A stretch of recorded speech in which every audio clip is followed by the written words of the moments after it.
if you click this video, then you and I are probably the same kind of person. The kind that's been huffing pure, uncut steam frame hopium for about 6 months straight. Well, good news, fellow addicts, the wait is nearly over. And I don't mean that in a vague, hopeful, any day now way. I mean that in a very specific, evidence-based way. In the last 2 weeks, the steam frame has gone from coming 2026 to something you can almost set a calendar reminder for. Units are physically landing in warehouses right now. And the most reliable leaker in the space may have just told us how much time we actually have. So today, I'm going to lay out all the actual evidence we have about the steam frame potentially launching in the next few weeks, and then I'm going to tell you about the one thing that no one wants to hear about, because it's going to sting. Alright, let's lay it down. I got 6 pieces of evidence that when stacked together, point to one conclusion. Signal 1, Valve actually gave us a proper timeline. But a quick recap because that info's changed a lot recently. Originally, Valve said the steam frame is coming in early 2026. Then in February, of course, the RAM apocalypse happened and Valve hit the brakes. The memory shortage forced them to revisit the schedule and pricing of the Steam Frame and Steam Machine. So early 2026 became first half of 2026. Then it softened again to just 2026. And some people are even whispering it could be 2027. But then, on June 4th, we got some answers. Valve put out a Steamworks post expanding their verified program to the Steam Frame and Steam Machine. And in writing, they committed both to shipping this summer. Not 2026, summer. And that window is roughly late June to late September. So, that's the official word. But the reason I actually believe it this time isn't the announcement, it's everything happening underneath it. The quiet plumbing that's happening behind the scenes. So let's follow the plumbing.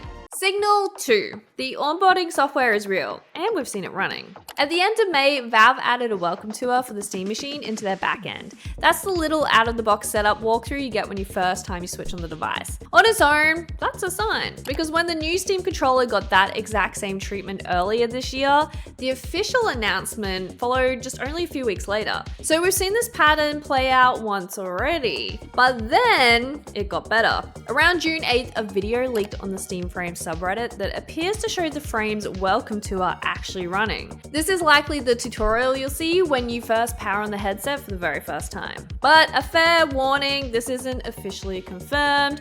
It was captured through a Valve index rather than the frame itself, and part of it still calls the headset by its old name, the Deckard, so it's clearly still cooking, or it's potentially an old build even. But at least it's a grain of hopium. But think about what this means that this exists in a polished enough state to leak at all. You don't build tutorial software when the launch is still years out. This is the kind of thing you finish in the final stretch. Signal 3. The games are getting ready. In the back half of May, several VR titles quietly pushed Steam Frame standalone builds. Thanks to SadlyItsBradley, of course, for all this info, but he did share that Ark and Age, Racket Fury, The Room, VR, and Sushi Ben all pushed standalone Steam Frame builds. And also, Valve went into their own classic VR game called The Lab, which is awesome by the way, and they added default control bindings so the Steam Frame controllers work the second they boot up. And historically, these are the kind of things you do close to launch.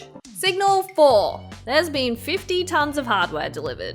Import records show Valve shipped roughly 50 tons of hardware labeled game consoles across 2 shipments earlier this year.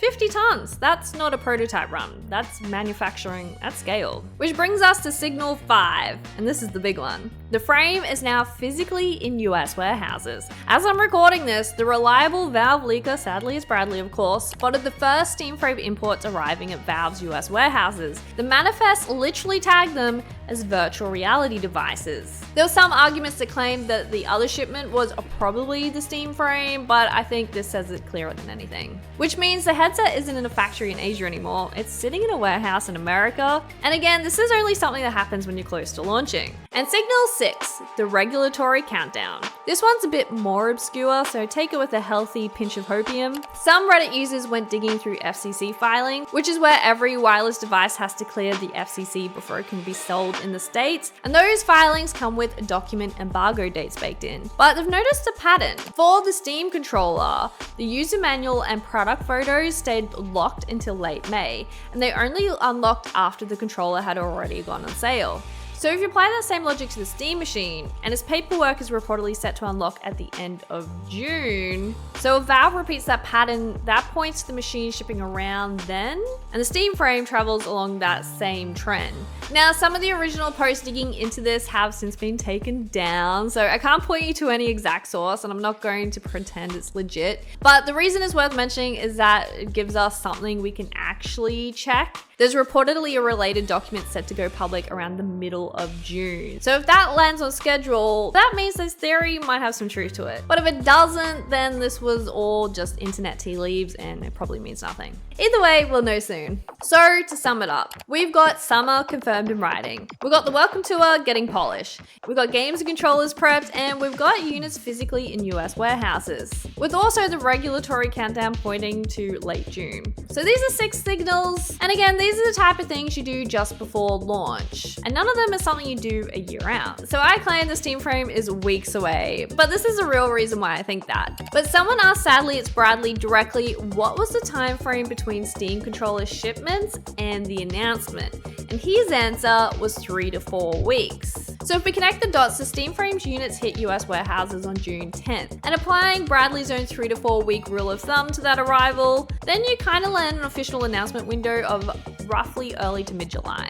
Of course, it's clasping at straws, but I mean, it does kind of set a trend. We've seen how their release schedule worked with the Steam controller, so there is kind of a pattern there. So if you apply that same pattern to the Steam frame, it could be soon. And I could be delusional, but it's the best grounded timing estimate anyone has right now, and it comes straight from the most reliable source in the space. But the Steam frame announcement is starting to feel a bit more solid, not just a fever dream, and hopefully we'll get an announcement in a few weeks and the headset itself shortly behind it. But here's where I have to be the bearer of bad news, because everyone's so excited about when the Steam frame's going to launch, but we still need to talk about how much. And I really think the price is going to sting. But here's the one and only thing Valve has officially said about pricing. When they revealed the headset, they told Road to VR they're aiming for it to be cheaper than the Index. Notice how they say aiming, not confirming. That's the entire official price signal, and it can be kind of vague because the Index full kit was $1,000, but the headset alone was $500. So cheaper than the Index sets a ceiling under $1,000 and tells us basically nothing about the floor. I assume they mean the whole kit, because under 500 would mean cheaper than the Quest 3, and I don't think that's gonna happen.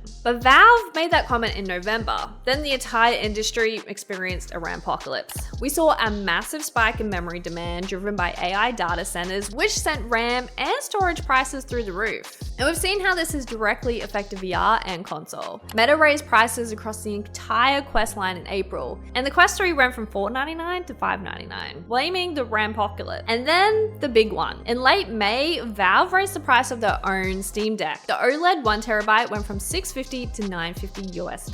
That's a jump of $300. And Valve confirmed it was all due to the rising memory and storage costs. So think about what that means for the Steam frame. Valve just showed you with their own existing flagship product that they will pass the cost straight onto the consumer and calmly cite the shortage while doing it. They told us back in February they had to revisit frame and machine pricing for this exact reason. So the November quote of cheaper than the Index number is probably gone. That was a promise from a different time. Now, I know everyone has been taking their guesses at pricing, and I don't think people are going to like the potential truth. The frame has a Snapdragon processor, its own RAM, its own SSD, and a battery all crammed inside. It's a whole computer on your face, and every one of those components is exactly what the Rampapocalypse is inflating. Standalone doesn't protect it from the shortage, it makes it more exposed. And while Meta released their standalone headsets at somewhat cheaper prices, there's rumors that they did it at a loss. Most hardware companies aren't willing to play those stakes. So here's my prediction. I think the Steam frame might actually be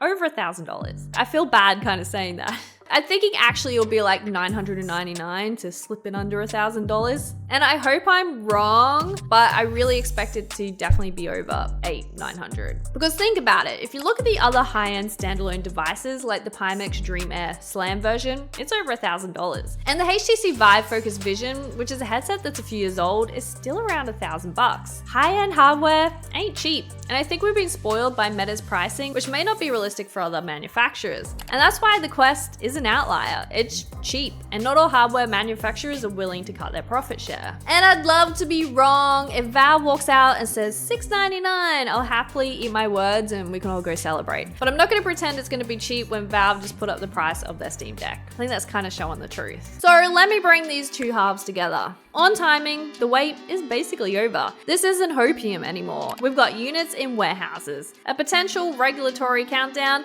and the most reliable leaker in the space implying an announcement could be weeks out. But on price, that's the part that ruins the party. Cheaper than the index was a promise before Ramageddon, and Valve just demonstrated on their own Steam Deck that they're willing to forward on the cost to the consumer. So brace for premium. And don't be shocked if it's over $1,000. But here's the real question, and it's not is it going to be good? Because I think it will be good. We could basically see that already. The question is whether it's good enough to justify a premium price tag, especially for people who are looking to upgrade from maybe the Quest 3 or buy VR for the very first time. I think that's a real deal breaker. So if you're planning to buy, here's my one piece of advice. Watch my other video about comparing headsets, but also don't anchor yourself to a price. Been a moving target for a few months, so I think you really need to think about the value. Decide right now, I guess, what you're willing to pay and what it has to do to be worth a premium price to you. Then when we know the price, you'll know whether it's a yes or no or not. And of course, I'll be right back here with all your Steam Frame news, advice, and hopefully a review.